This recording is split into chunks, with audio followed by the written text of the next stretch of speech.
tardes. Hola amigos, buenas tardes. Buenas tardes a todos los que llegaron temprano. Les mandamos muchos saludos. Muchísimas gracias por estar con nosotros desde este momento. Vamos a esperar unos minutitos. Estamos apoyando al ponente en problemas técnicos, pero no va a pasar más de un par de minutos. Espérenos con paciencia y ahorita regreso con ustedes.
Ahora sí ya tenemos ahí nuestra presentación de bienvenida. Muchas gracias, muchos saludos a todos los que se están conectando. Muchos saludos a los compañeros que nos están haciendo el favor también de entrar dentro de sus posibilidades. Gracias. Y bueno, pues estamos en espera de que resuelva lo de su equipo, el doctor, pero ya lo estamos esperando. Y bueno, pues mientras les vamos dando las gracias y la bienvenida. Tenemos aquí ya algunos nombres conocidos que han estado con nosotros en otras presentaciones. Gracias, continuamos esperando al doctor. En unos segundos estamos con ustedes. Gracias.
Muy buenas tardes, doctor.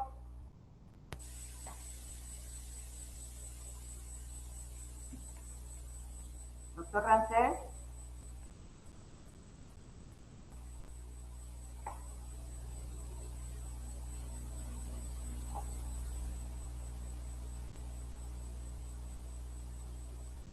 Tiene su micrófono apagado, doctor.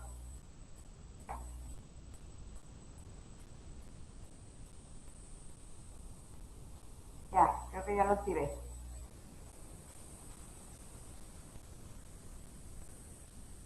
¿Sí me escucha, doctor Rancés? Compañeros, ¿me escucho? Sí, sí, te escucha.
Hola, buenas tardes. Buenas tardes a todos. Doctor Rancés, ¿anda por ahí?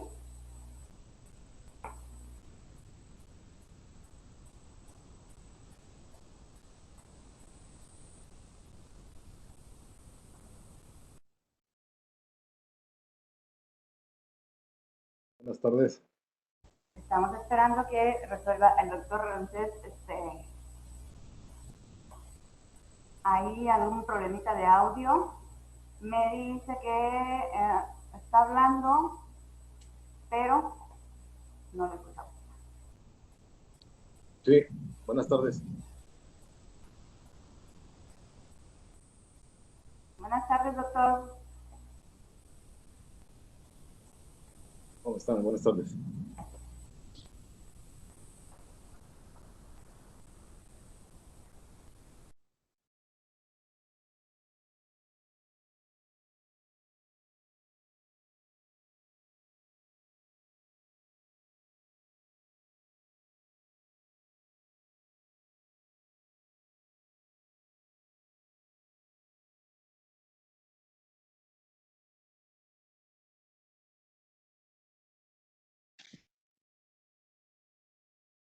Listo.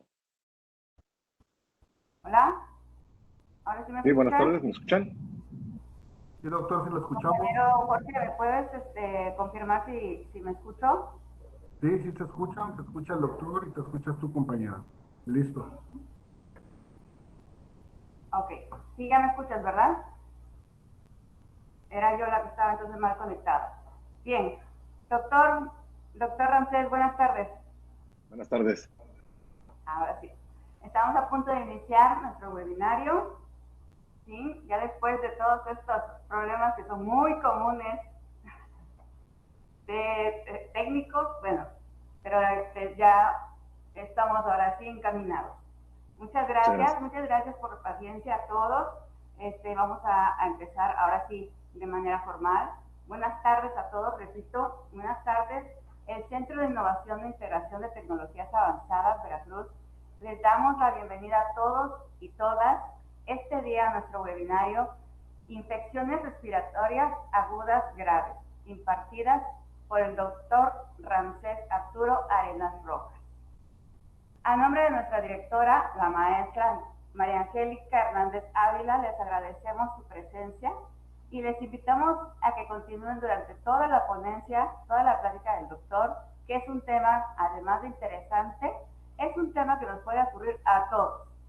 y qué mejor manera que conociendo sobre ello para poder enfrentarlo si fuera el caso. Recuerden que también estamos transmitiendo por Facebook Live. Quien no pueda estar con nosotros, bueno, ahí no va a poder participar en preguntas y demás, pero no se pierden la información, que es lo más importante. Y bueno, pues a quienes mandamos también un saludo, e igualmente les agradecemos su presencia.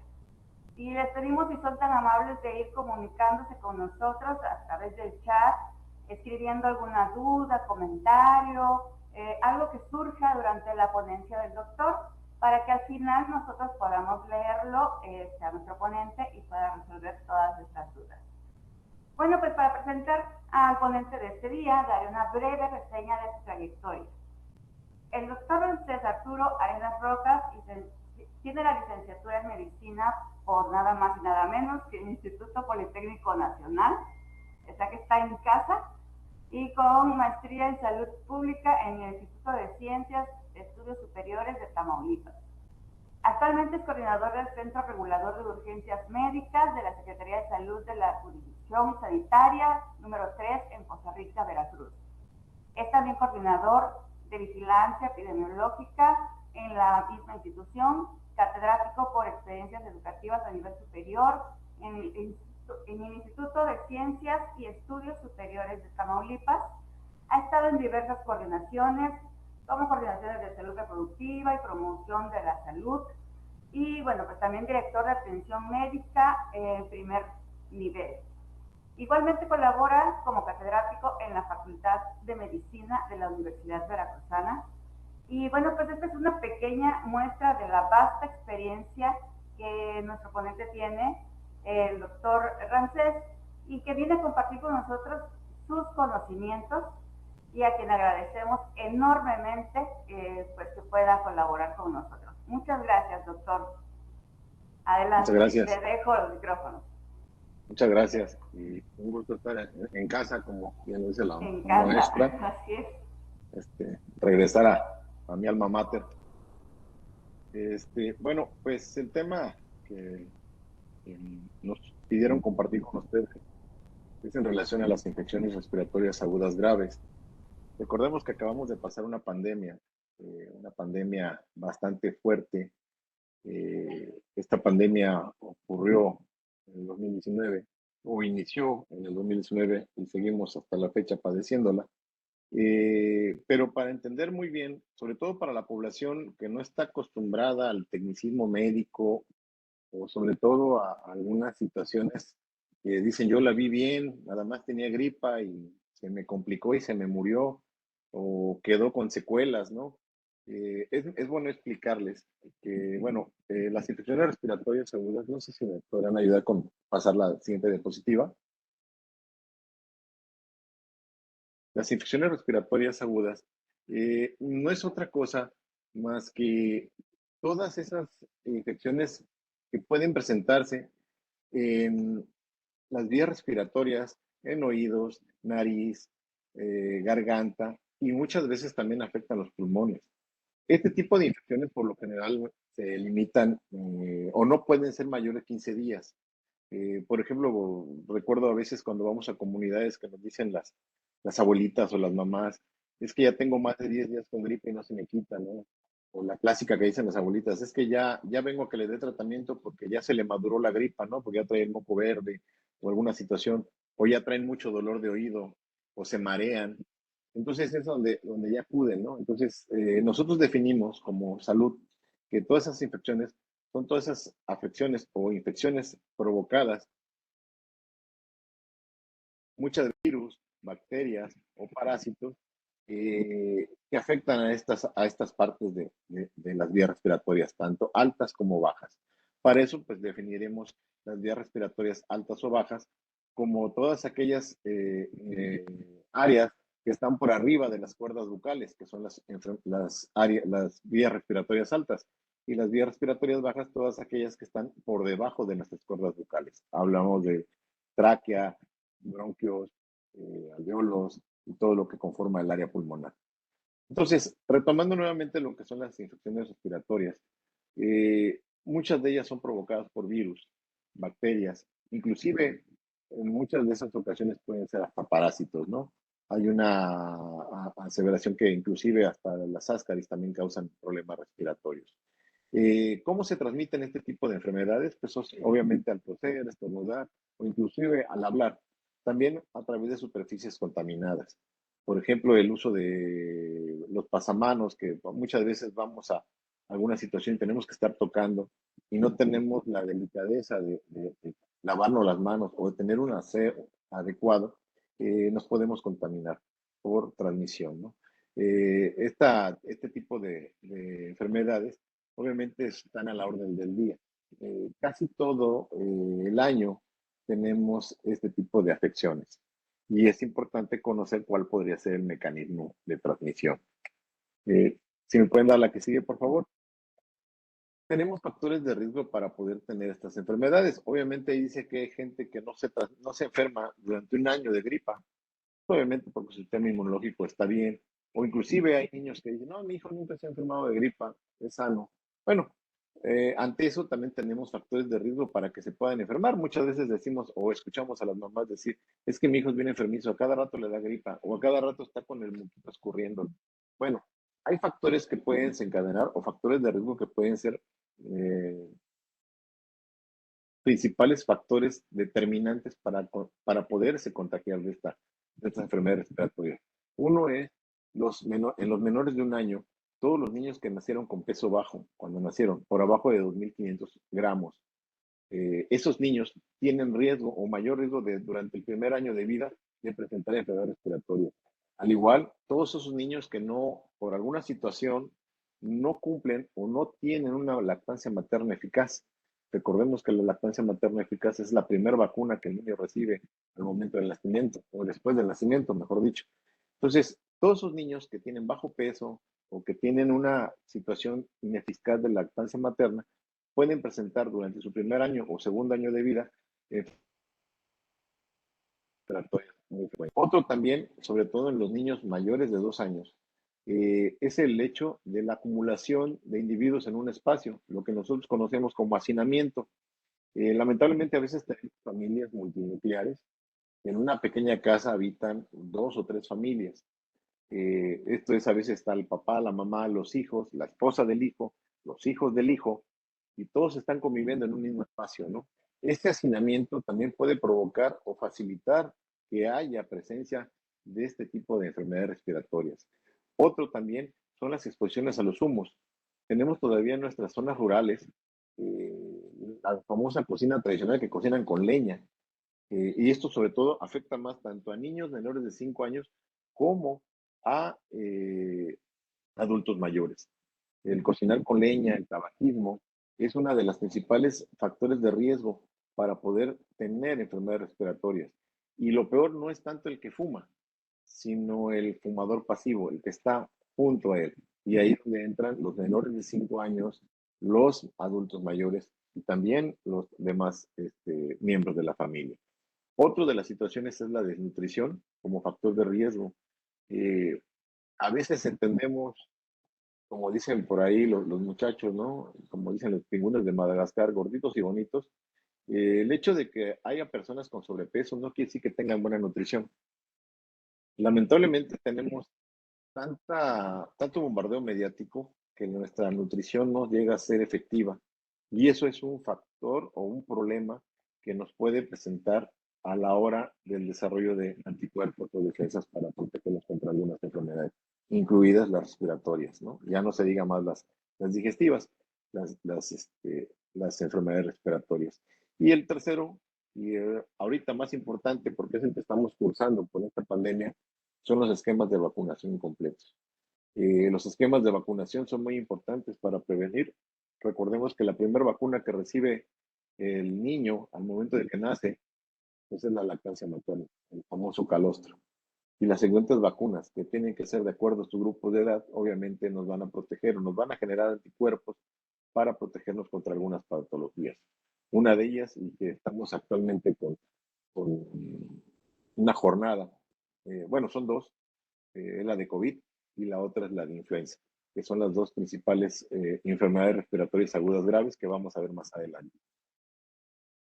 En relación ¿A qué síntomas pueden tener los pacientitos que tienen ya una infección respiratoria aguda? Hablamos en general, ¿no?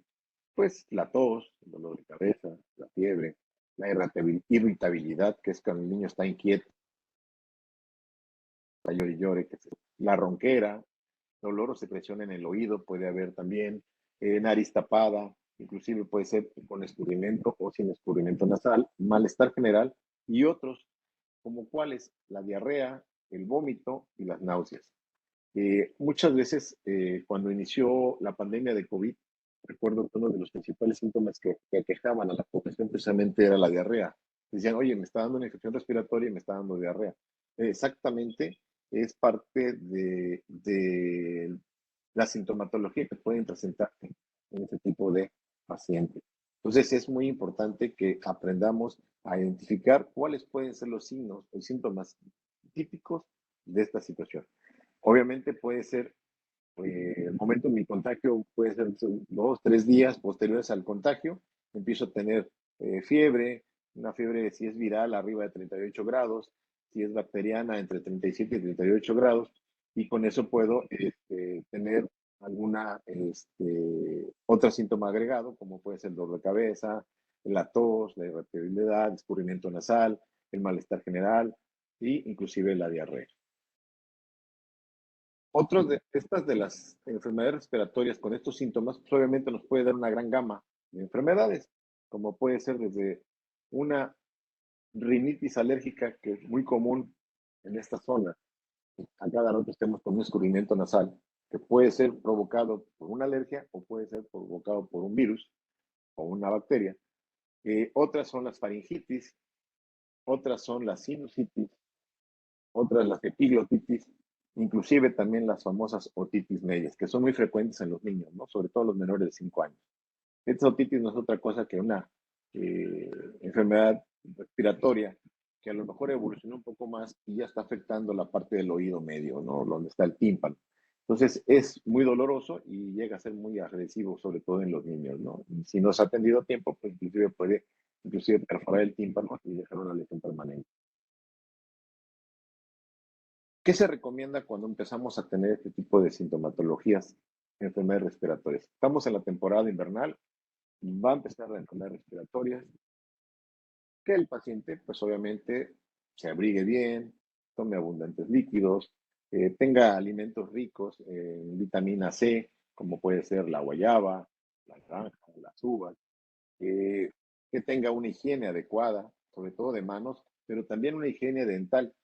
Muchas veces hay población que no tiende a tener una higiene dental y a veces toda esa situación que puede ir inhalando al momento de que está conviviendo con otras personas puede provocarle a la larga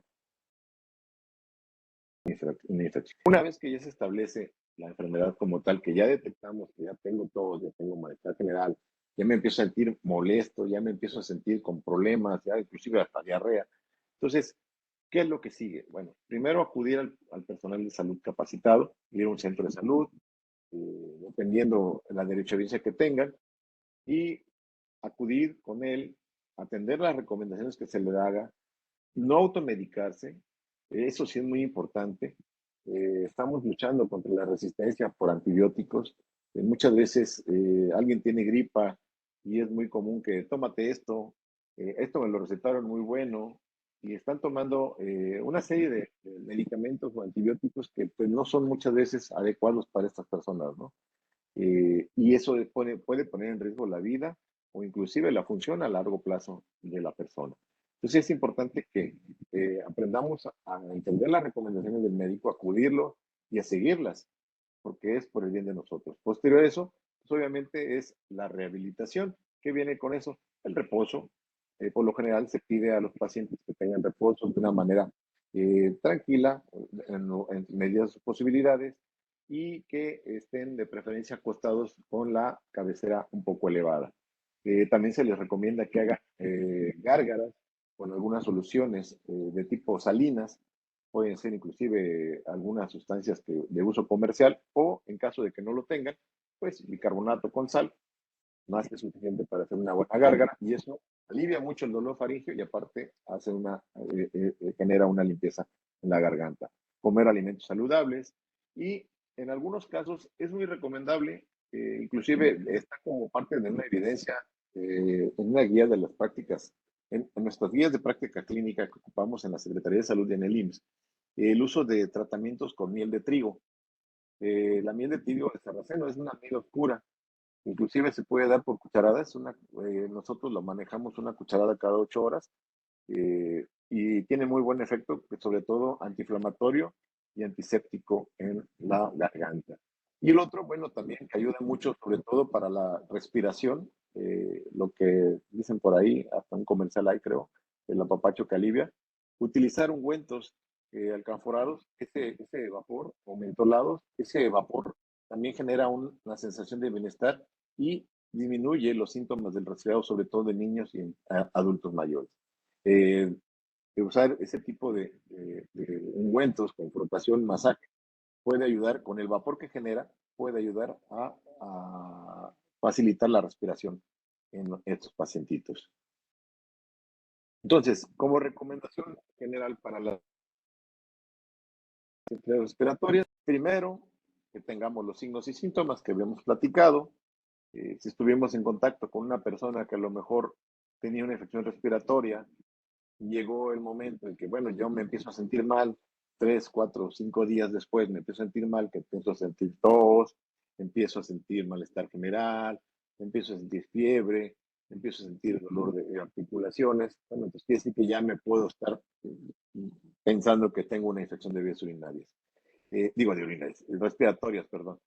Y ahí es donde yo empiezo a decir, bueno, voy a acudir con el doctor, que me dé alguna situación, que me dé algún tratamiento, puede ser el tratamiento, puede ser un paracetamol, puede ser algo nada más analgésicos. La mayoría de las infecciones respiratorias no ameritan antibiótico, porque luego dicen, tengo tos, me voy a tomar un antibiótico. No, el antibiótico no quita la tos, el antibiótico no quita la fiebre, el antibiótico no quita el dolor. Tiene sus especificaciones muy puntuales. Por lo general, nosotros lo que hacemos cuando vemos un paciente que tiene una infección respiratoria de tipo viral, únicamente son analgésicos e hidratación oral y reposo. Su buena alimentación. En base a las situaciones que pueda presentar el paciente de complejidad o inclusive que pueda tener alguna situación, no sé, alguna enfermedad agregada, como lo es una diabetes, una hipertensión, una enfermedad que puede generar que lo puede dejar inmunocomprometido, o inclusive que pueda estar en una mujer embarazada o que pueda tener algún otro tipo de situaciones como ser un menor de 1 año que tenga los antecedentes que habíamos comentado con anterioridad, que sea bajo peso al nacimiento, que no tenga lactancia materna exclusiva, o inclusive que sea un adulto mayor que tenga una comorbilidad, como puede ser diabetes, hipertensión, obesidad, o inclusive que tenga el antecedente de haber cocinado con leña o de haber sido fumador crónico, obviamente tiene un riesgo, ¿no? Obviamente tiene que ser atendido. Tomar únicamente el medicamento prescrito, no se recomienda utilizar ningún otro porque muchas veces provocan complicaciones y se les pide a los pacientes que tengan una revaloración a las 24, 48, 72 horas, sobre todo si tienen las comorbilidades o las afecciones que les comenté con anterioridad. La rehabilitación obviamente tiene que ver mucho con el ejercicio. Inclusive hay algunos pacientes que ameritan algunos ejercicios de rehabilitación respiratoria, pero eso dependiendo del tipo de paciente y el tipo de infección que haya presentado. Prevención, nuevamente el cambio de hábitos, el baño, la higiene, es muy importante, el lavado de manos, el uso de gel, el uso de cubrebocas todavía sigue vigente, no hay todavía una norma que diga que ya no se usa el cubrebocas. Sí, es una recomendación, sobre todo en espacios cerrados.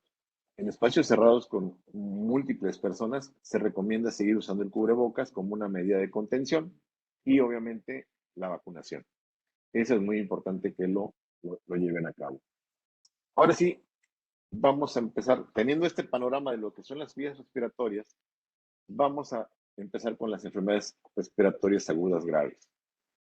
Ya habíamos platicado que dividimos las enfermedades respiratorias como toda aquella enfermedad causada por microorganismos que pueden afectar el aparato respiratorio en menos de 15 días. Tenemos las infecciones de vías respiratorias superiores, que son todas aquellas infecciones que afectan el aparato respiratorio de las cuerdas bucales hacia arriba. Y todas las infecciones del aparato de las vías respiratorias inferiores, que son todas aquellas infecciones por microorganismos que afectan de las cuerdas bucales hacia abajo. Entonces, teniendo ese contexto, vamos a definir como infección respiratoria aguda grave la presencia de fiebre de más de 38.5 grados centígrados, tos, dificultad respiratoria y que su manejo es única y exclusivamente hospitalario. Esos pacientes que ya tienen fiebre de más de 38 grados, más de 38.5, perdón, tos y dificultad respiratoria, esos pacientes tienen que ser manejados en una unidad hospitalaria. No los podemos manejar en otro lado. ¿Por qué? Porque muchas veces hay pacientes que desconocen si tienen alguna comorbilidad. Deben de ser valorados, deben de ser bien estudiados para poder definir si el paciente puede ser posteriormente manejado de manera ambulatoria o de manera hospitalaria durante un tiempo en lo que pasa su periodo agudo de la infección. Existen dos tipos graves, o dos formas graves de este tipo de infecciones respiratorias. Una puede ser por virus y otra puede ser por bacterias. Dentro de los diagnósticos más conocidos de este tipo de enfermedades agudas graves, infecciones respiratorias agudas graves, se encuentra la bronquiolitis, la bronconeumonía y la neumonía adquirida en la comunidad. Dentro de la bronquiolitis no es otra cosa más que es la inflamación y acumulación de moco en las vías aéreas más pequeñas, como son los bronquiolos.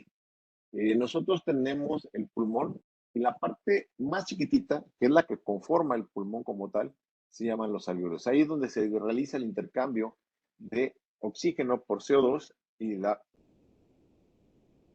lleva a cabo, comúnmente llamamos la purificación de la sangre, donde se elimina el CO2 a través de la sangre que llega del cuerpo, se introduce el oxígeno a la sangre, llega al corazón y se distribuye al resto del cuerpo. Entonces, el bronquiolo es esa parte tan pequeñita que es donde se realiza ese intercambio y la bronquiolitis no es otra cosa más que la inflamación de ese bronquiolo y la acumulación de moco.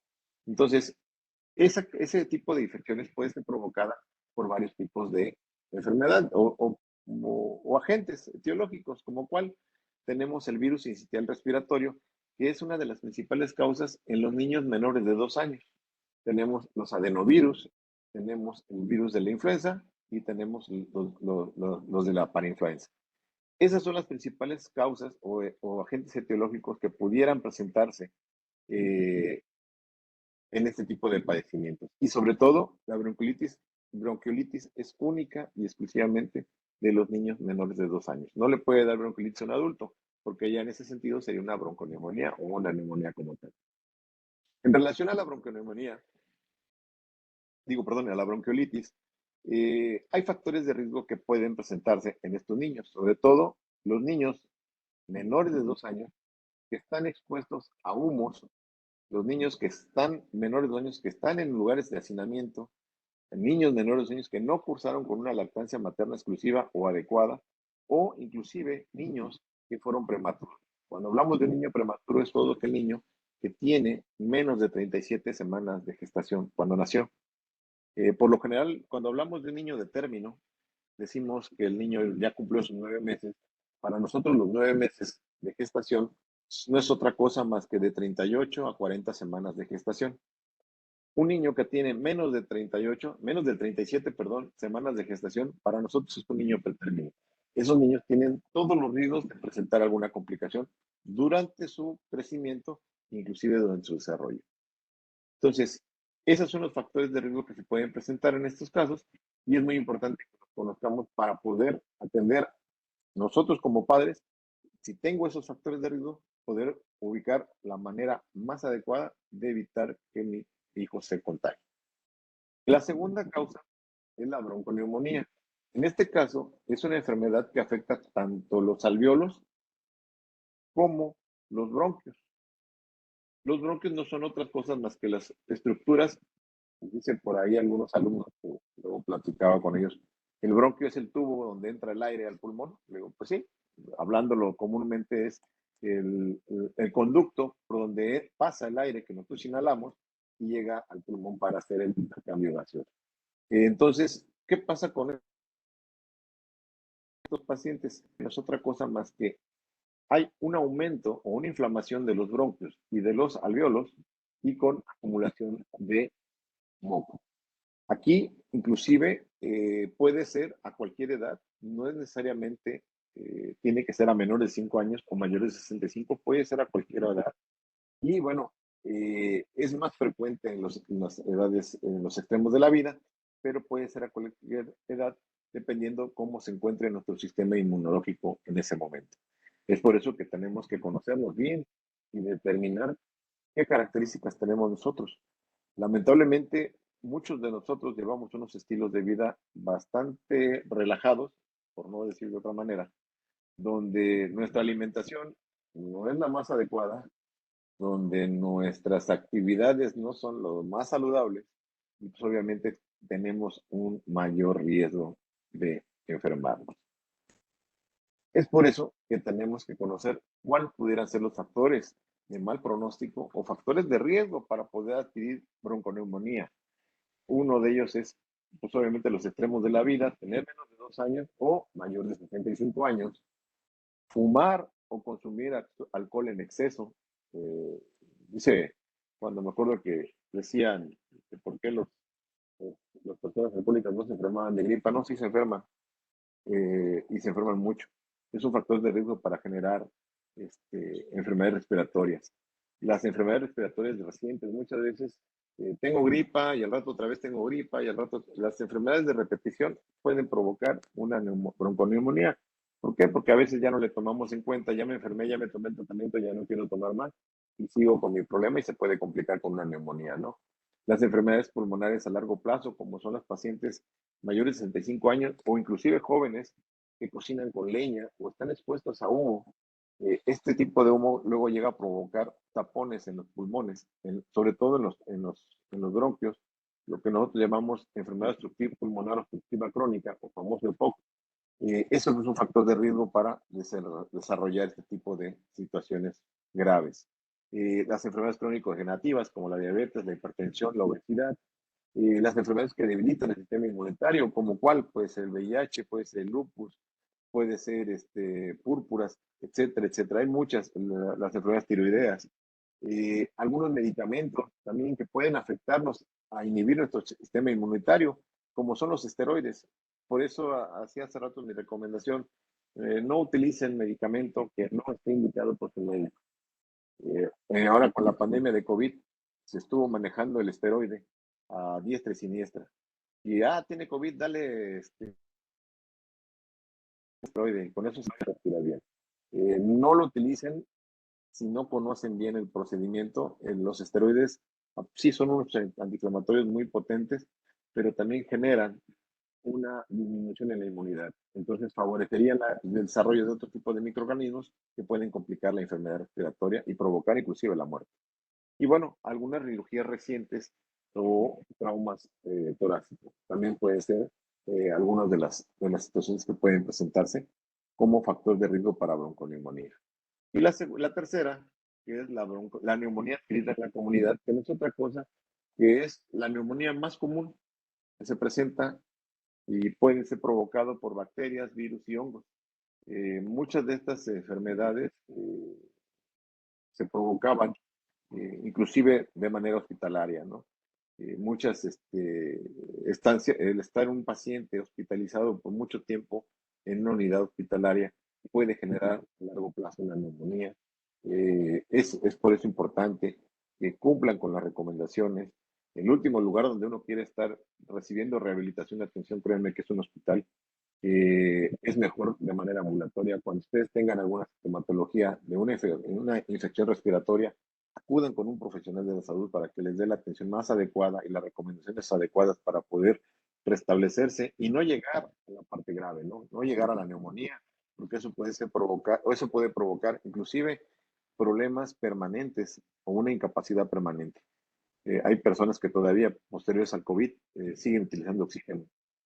por una neumonía maltratada, ¿no? Entonces sí es importante que acudan y atiendan esa recomendación. Y bueno, por ahí les había puesto una secuencia, una historia de cómo se han presentado estas enfermedades, infecciones respiratorias agudas graves en el mundo. En 1999, hay más, tenemos la gripe española, pero dentro de las más recientes tenemos en 1999 en Hong Kong con la gripe aviar por la gripe aviar AH5N1. Esta fue uno de los brotes muy grandes que empezaron ahorita con más actualidad. Posterior de ahí tuvimos el famoso SARS-CoV-1 o el SARS-CoV como se manejó, que fue en China en el año 2000 y terminó más o menos a finales del 2003. Posteriormente, en el 2004 en Chile tuvimos la enfermedad tipo influenza. Posteriormente, en México en el 2009, el brote de la influenza tipo 1, tipo A, H1N1. Después el MERS, que es otro coronavirus que también fue muy fuerte en Arabia Saudita. Y bueno, actualmente en el 2019, en la provincia de Hubei, en Hunan, provincia de Hubei, en la República Popular China, en el 2009, el SARS-CoV-2, que es el que actualmente estamos cursando con esta pandemia, ¿no? La cual todavía no ha terminado. Entonces, teniendo conocimientos, las infecciones agudas graves que más estamos monitoreando a nivel nacional y mundial, pues son por la gripe aviar tipo A, H5N1, el SARS-CoV, la enfermedad tipo influenza, la influenza tipo A, H1N1, el MERS-CoV y el SARS-CoV-2. Son los virus que nos están alertando, que estamos monitoreando de manera puntual, que nos pueden provocar una infección respiratoria aguda grave. Y que, obviamente, un seguimiento constante, ¿no? Para eso, obviamente, tenemos que empezar a entender cómo se presentan estos casos. Muchas veces confundimos, ¿no? O nos alarmamos de que ya me dio gripa, tengo COVID, que andamos corriendo y nos queremos poner la farmacia entera, ¿no? Tenemos que ser muy mesurados en ese sentido. Es por eso que recomiendo que cuando tengan síntomas respiratorios, acudan inmediato a un centro de salud o con un profesional de la salud para que les dé la orientación, la toma de muestra más adecuada y el tratamiento indicado, para que no anden experimentando, porque eso llega a suceder y llega a complicar muchas veces los cuadros que pudieran haberse manejado de manera ambulatoria, se llegan a complicar, inclusive dejar secuelas de por vida. Es importante reconocer que tenemos 3 tipos de infecciones respiratorias agudas graves. Bueno, la infección respiratoria aguda grave como tal, que es cualquier persona que pueda tener una enfermedad respiratoria con presencia de disnea, dolor torácico y baja oxigenación. Cuando ya nos llega un paciente con disnea que no puede respirar, la disnea se cansa inclusive para hablar, que tiene dolor en el pecho de tanta tos o de tanta esforzarse por respirar y su oxigenación es por abajo de 90. Entonces, sí es importante que estos pacientes lleguen a una unidad hospitalaria, porque estos pacientes necesitan de hospitalización y apoyo ventilatorio, sobre todo con oxígeno complementario. Cuando hablamos de una enfermedad respiratoria viral, antes de una enfermedad aguda grave, pues son todas aquellas personas que tengan menos de 10 días con una sintomatología, como puede ser tos, como puede ser fiebre, cefalea o inclusive un poco de disnea, se cansan al hablar, caminan tantito y se cansan, pero también pueden tener dolor de músculos o de articulaciones, dolor a la deglución, a pasar saliva les duele, tienden a escalofríos, tienen rinorrea. ¿Qué es eso? Pues no es otra cosa más que el escurrimiento nasal, puede ser de manera transparente, como un líquido claro, o puede ser de alguna otra color. Eh, Tienen una ventilación muy rápida, como que jadean, respiran muy rápido, llegan a perder inclusive el sentido del olor, nosotros le llamamos anosmia, no perciben olores, y eso es porque toda la parte de la nariz se inflama y evita que los receptores sensitivos del nervio olfatorio puedan percibir los olores. tiene disgeusia, perdón, que no es otra cosa que también la inflamación de la lengua, inclusive todo lo que es la zona oral, y no permite reconocer algunos sabores en específico. Inclusive la con ojos rojos, inclusive llorosos, ¿no? Y la enfermedad tipo influenza, que no es otra cosa más que cualquier persona que tenga fiebre mayor a 38 grados con tos y cefaleas, acompañado de dolor abdominal, pueden tener diarrea, pueden tener algo que nosotros llamamos coriza, que no es otra cosa más que la rinitis. Luego dicen, es que tengo mi rinitis. Y al rato ya empiezan con dolor de cuerpo, empiezan con dolor en el pecho, empiezan con una congestión nasal, se les tapa la nariz, empiezan con una diarrea, empiezan con un malestar general, entonces ya cambia de una infección respiratoria a un resfriado común a una enfermedad tipo influenza.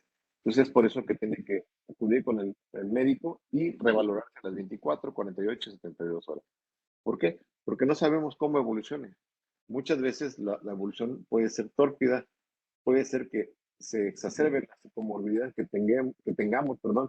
Por ejemplo, la obesidad, se nos dispara la glucosa, nuestra hipertensión llega a veces a generar una hipotensión y con eso suspendemos nuestros medicamentos. Algo que sí recomendamos es no suspender sus medicamentos a menos que el médico que los está atendiendo se los recomiende, pero no suspendan ningún tratamiento, por favor. Y bueno, dentro del manejo que se les da a este tipo de pacientes tenemos tres tipos, ¿no?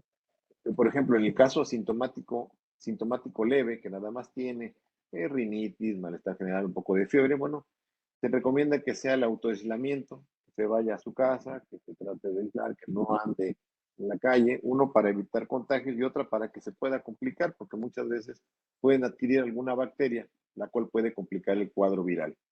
Y el tratamiento sintomático, paracetamol, hidratación oral, una buena alimentación, reposo y, ¿por qué no?, también un poco de ejercicio. En casos del sintomático moderado, que ya es cuando se establece la neumonía como tal, estos pacientes sí requieren una valoración ya por un segundo nivel, que son los hospitales, para ver si puede monitorearse alguna posible complicación. Sobre todo los pacientes como cuáles, las mujeres embarazadas que ya tengan alguna comorbilidad, las pacientes embarazadas adolescentes, los niños menores de 2 años, los adultos mayores o todas esas personas que tengan diabetes, hipertensión, obesidad, lupus, VIH o alguna enfermedad que los pueda inmunocomprometer. Las recomendaciones siguen siendo no suspender sus tratamientos de base. Luego a veces dicen, me voy a tomar el antibiótico, voy a suspender, no sé, mi insulina porque no quiero que se crucen y me vaya a causar un problema. No causa ningún problema. Ustedes tienen que seguir con su tratamiento de base para la diabetes, tienen que seguir con su tratamiento de base para la hipertensión, tienen que seguir con su tratamiento para el lupus, tienen que seguir con su tratamiento para el hipotiroidismo, a menos de que el médico que les esté dando el tratamiento lo suspenda. Ustedes no lo pueden suspender, tienen que seguir con su tratamiento, a menos que el médico diga, te lo voy a suspender porque te voy a dar este tratamiento que puede potencializar los efectos de tu tratamiento de base. Pero a menos de que un médico se los indique. De lo contrario, tiene que continuar con su tratamiento. En caso de que los pacientes lleguen a tener alguna complicación y que requieran hospitalización, es importante, posterior a su estancia, reciban un poco de apoyo emocional. Eh, Nos pasó con los pacientes que llegaban por COVID y estaban en las zonas de COVID. Se impactaban tanto de ver a veces los cuadros respiratorios que salían con unas situaciones de ansiedad y actualmente muchos de ellos siguen en rehabilitación. Entonces es importante que sigan las recomendaciones de sus médicos, sigan su rehabilitación posterior a eso.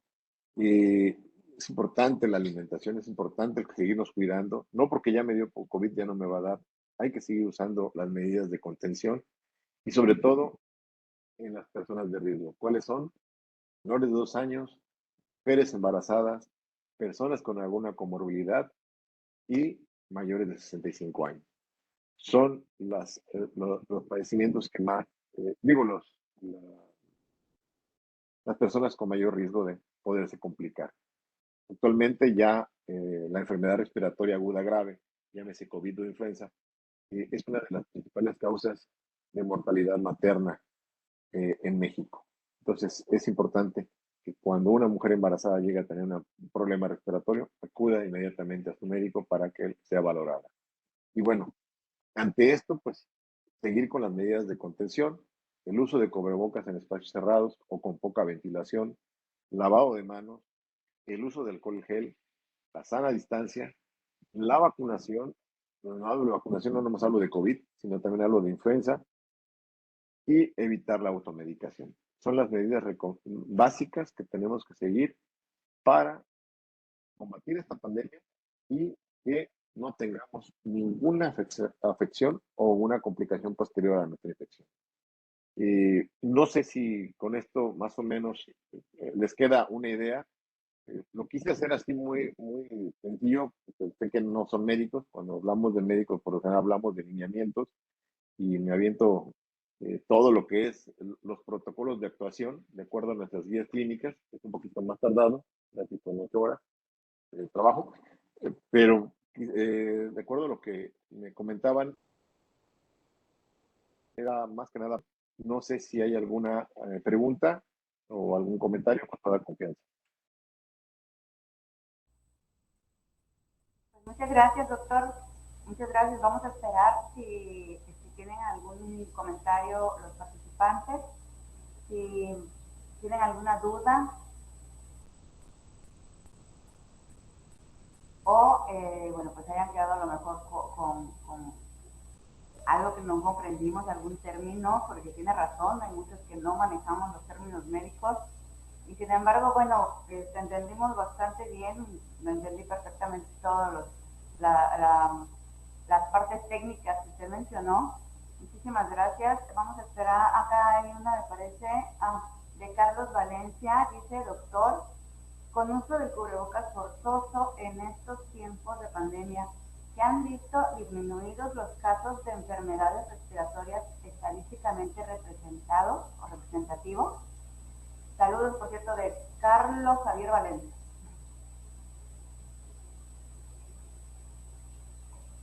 Su micrófono está cerrado, doctor.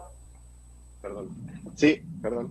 El uso de cubrebocas forzoso, pues no, nunca fue forzoso. Lamentablemente, son recomendaciones que se dan. Es una medida de contención. Sí, pero sí se vio bastante disminuido. Por ejemplo, nada más nosotros que estábamos en contacto con pacientes, pues no tuvimos tanto riesgo, ¿no? Pudimos abordar bien a los pacientes con el uso de cubrebocas. Claro, bien colocado, porque luego, pues lo traen así, ¿no? Nosotros acá, de manera coloquial decíamos que lo traíamos como hamaca de papada, lo traemos por acá colgado y pues, obviamente ahí no tiene ninguna función, ¿no? O simplemente a veces porque sienten que se ahogan, sacan la nariz y pues no tiene su función adecuada. Entonces sí se vio bastante disminución de los casos de enfermedades respiratorias en general, ¿eh? No hablo nada más de COVID, hablo en general. Sí funcionó, sigue funcionando, pero dado que la incidencia de la transmisión está disminuyendo, entonces por eso se está priorizando su uso exclusivamente en lugares cerrados o que tengan poca ventilación, ¿sí? Aunque no, dijera, y también donde haya mucha aglomeración, por ejemplo, un concierto, que están todos pegaditos, sí se recomienda, aunque estén en el lugar abierto, sí se recomienda que usen el cubrebocas. Es una manera de contención. Ok, entonces, tanto en espacios cerrados que no haya tanta ventilación, como en los lugares donde tenemos mucho contacto con otras personas, ¿no? Es, digamos, como que la Así es. conclusión. Ok, el contador Juan Manuel creo que quiere hacer una pregunta directamente. Abrimos. Sí, Hola, buenas tardes, ¿me escuchan? sí, buenas tardes. Doc, buenas tardes. Disculpe, ¿qué tan cierto es esta nuevo virus de la gripe aviar que tenemos encima? Lo pregunto porque, pues, nos espantamos, nos vino la pandemia, nos vinieron sus variantes y ahora, ¿qué podemos esperar de esta nueva, que se escucha nueva gripe aviar? Sí, es la gripe que se detectó, inclusive creo que por ahí salió una noticia, no me acuerdo si fue en Baja California, que detectaron, cerraron inclusive hasta un parque porque detectaron gripe aviar H5N1. Bueno, la H5N1 hasta ahorita sí hubo casos en humanos. No ha habido una representatividad aquí en México, no ha habido casos hasta ahorita, pero sí, obviamente, sí la podemos nosotros obtener y ser transmisores. Es por eso que es necesario que sigamos con las medidas de contención. Hay coronavirus, cuando hablamos de coronavirus o virus de influenza, existen muchos tipos de variantes. Tenemos el H3N2, tenemos el H5N3, eh, muchas variantes, ¿no? Igual SARS-CoV-2 tenemos muchísimos. Yo recuerdo que hace algunos días, un familiar llevó a vacunar a su mascota y dice, oye, qué buena onda, me dice así muy coloquial, es un joven, si ya le están poniendo también vacuna del COVID a los perritos. Y le digo, no, ¿cómo? Dice, sí, le aplicaron ya la de coronavirus a mi perro. ¡Hala, qué bien! Y entonces le digo, no, espérame, eh, coronavirus hay muchos tipos. Y, obviamente son los que causan el moquillo en algunos animalitos. A lo mejor no tienen tanta injerencia con el hombre, pero sí podemos ser portadores. Que no lo desarrollemos es otra cuestión. Pero lo mismo pasó con el SARS-CoV-2. Era a través de un animal, se fue adaptando a nosotros y posteriormente ya lo podíamos transmitir. Entonces, no es que sean nuevos, hay infinidad. Lamentablemente, por la falta, a lo mejor, de higiene o inclusive los hacinamientos, hago hincapié en los hacinamientos porque a veces tenemos un montón de gente en la misma casa, incluido el perro, el gato, hasta la gallina. Entonces convivimos en una manera de hacinamiento que puede ser inclusive de riesgo, no nomás para nosotros, sino también para otras especies, ¿no? Es importante que conozcamos que podemos ser tanto portadores como también padecer la enfermedad como tal. No sé si quedó Gracias. claro. Gracias, doctor. Creo que fue bastante claro. Pues ahorita, bueno, antes de continuar, yo les pido por favor que ahí en el chat tenemos ya el link para registrarse y pueda comentar su asistencia. Entonces, pues no se les olvide a todos los que están presentes hacer este pequeño cuestionario para que puedan, pues también tener su constancia de participación. Y bueno, también aprovecho ya que hice este paréntesis para dar saludos a Alma Rosa Alpírez, a Cecit 13 que también están acompañándonos, a la Cristina Castro y al doctor Alberto Arellano, que lo tenemos aquí en pantalla, lo estamos viendo, lo conocemos. Y bueno, buenas tardes. Y yo tengo una preguntita, ahorita antes de que surja otra por ahí en el chat, doctor. Sí. Nos platicó sobre la primera vacuna del ser humano, que es la más importante, y habló de la lactancia materna. Pero dijo usted lactancia materna eficaz. ¿A qué se refiere? Bueno, muchas veces cuando hablamos de lactancia materna eficaz es el hecho de que el producto tenga una alimentación adecuada. Muchas veces la usuaria dice, yo le voy a dar lactancia materna a mi hijo. Le doy los primeros 3 meses y de ahí se la suspendo y le empiezo ya a dar la lactación. Ya se la voy a retirar porque voy a empezar a lactar. No se recomienda quitarla permanente. Inclusive hay literatura que dice que puede darse hasta por un año. No quiere decir con eso que esté dándole o compartiéndole eh, sus, sus anticuerpos, pero sí tiene elementos, microelementos indispensables para el mejor funcionamiento de su organismo. La primera vacuna, lo que yo decía del calostro, es la primera secreción que sale al momento del parto. Cuando la paciente da luz de sus glándulas mamarias, sale una secreción, inclusive llega a ser hasta verdosa. Esa es la, la más eficaz de todas, porque inclusive va llena de anticuerpos, inclusive lleva inmunoglobulinas que le van a servir al producto en esa parte o en esa etapa de su desarrollo extrauterino, ¿no? Lo que es la etapa del neonato. Entonces sí es importante que la den. Ahora, ¿qué tanto le tengo que dar? Se dividen, puede ser, el producto tiene que comer cada 3 horas, hay que darle alimentación. Muchas veces las madres es que yo trabajo, tenemos muchas madres que trabajan, entonces hay estrategias para lactancia, sobre todo el hecho de el drenar leche y almacenarlas, las puedes almacenar por 24 horas en frascos adecuados y dárselas a través de biberón. Muchos a lo mejor dicen, yo doy en la mañana, le doy a la mediodía fórmula, hasta que llego le vuelvo a dar lactancia materna, y ahí es donde ya se pierde la secuencia. Entonces ya no es tan efectiva, porque ya lo estamos haciendo mixta. No quiere decir que con eso vamos a echar a perder que no tomen otro tipo de alternativas. Sí es buena, pero no es muy recomendable. Lo ideal es la lactancia materna exclusiva o alternarla, pero no por tiempos tan prolongados, ¿no?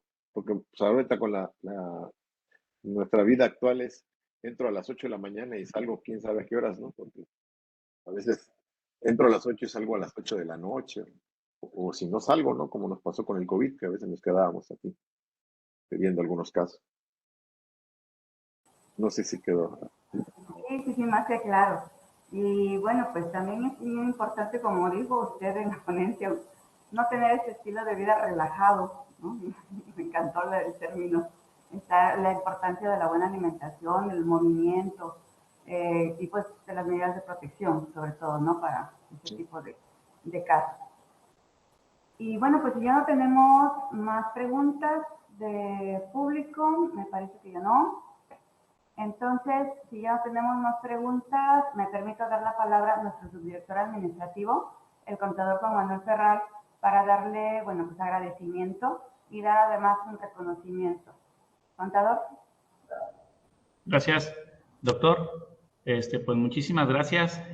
Por ahí me atrevo a comentar lo que nos comentó, que por su alma mater lo que fuere. Entonces, orgullosamente egresado Politécnico, muchísimas gracias por aceptar nuestra invitación. Un tema interesante. Es un hecho que no debemos bajar la guardia aún, debemos de seguir cuidándonos entre todos. Y bueno, sin más, a nombre de nuestra directora, la maestra María Angélica Hernández Ávila, el Centro de Innovación e Integración de Tecnologías Avanzadas Unidad Veracruz otorga la presente constancia al doctor Ramsés Arturo Arenas Rojas por su participación como ponente en la charla Infecciones Respiratorias Agudas Graves, la técnica al servicio de la patria, Papantla, Veracruz, a 4 de noviembre del 2022. Muchísimas gracias, estimado doctor. Y esta constancia se la daremos a hacer llegar físicamente en breve. Y esperamos seguir contando con usted para futuras actividades que hagamos en conjunto con la Secretaría de Salud, que hemos estado trabajando estrechamente. Muchas gracias, la verdad, y pues como le dije cuando nos contactamos, Welum. Claro, por supuesto, eso no puede faltar. Pues muchas gracias, doctor. Definitivamente un tema interesante e inevitable de conocer, debido a que todos, sin excepción, estamos expuestos a infecciones respiratorias. Y pues como bien dice, aunque esta pandemia nos enseñó mejores medidas de higiene, aún nos falta mucha conciencia para combatir, pero sobre todo para prevenir este tipo de enfermedades. Y bueno, como ya estamos por despedirnos, me gustaría a todos que prenden sus camaritas para que podamos tomar la evidencia y poder que salgan guapos, peinados, y tomamos unas capturas en pantalla. Mira, lo tomaron muy en serio nuestros compañeros. Vamos a tomar otra, me dan unos segunditos. Vamos a tomar una más. A ver, a la de 3. 1, 2. Y creo que ya. Con eso. Ahora sí, doctor, pues muchísimas gracias. No sé si quiera usted pues despedirse de nuestro público. agradecerles la invitación y pues estamos a la mejor disposición. Cualquier otro tema que quieran que platiquemos, con toda confianza.